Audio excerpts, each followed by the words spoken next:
Ya Allah, Ya Rahman, Ya Rahim, ampunkan seorang wanita yang pernah kami tumpangi rahimnya 9 bulan 10 hari lamanya. Wanita itu telah melahirkan kami hingga koyak isinya, Ya Allah. Luka kulitnya, Ya Allah.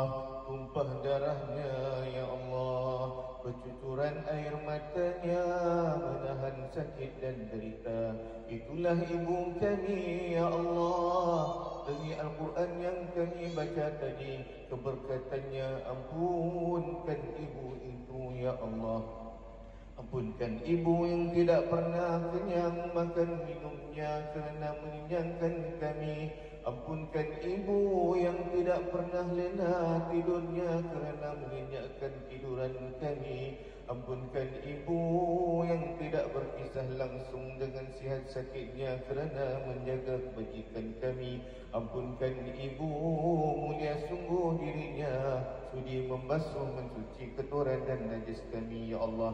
Tidak pernah pula dia mungkit dan bersumut, Ya Allah. Ampunkan ibu yang tangan lembutnya selalu mengusap rambut dan wajah kami.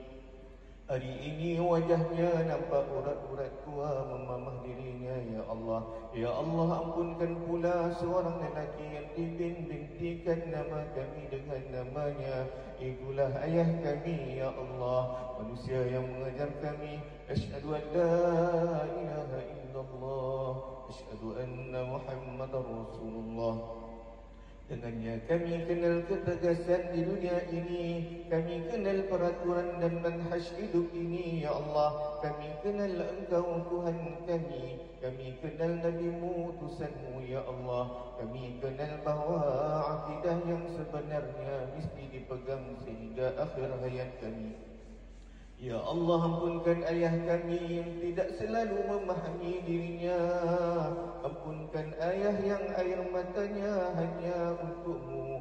Kesah gerisahnya hanya diceritakan padamu. Rahsianya hanya Engkau yang tahu. Ampunkan ayah yang bertanya kabar melalui lisannya ibu, yang menghulurkan wangsaku melalui lembutnya tangan ibu, yang selalu memandang kami ketawa kecil, tersenyum lebar dari jauh.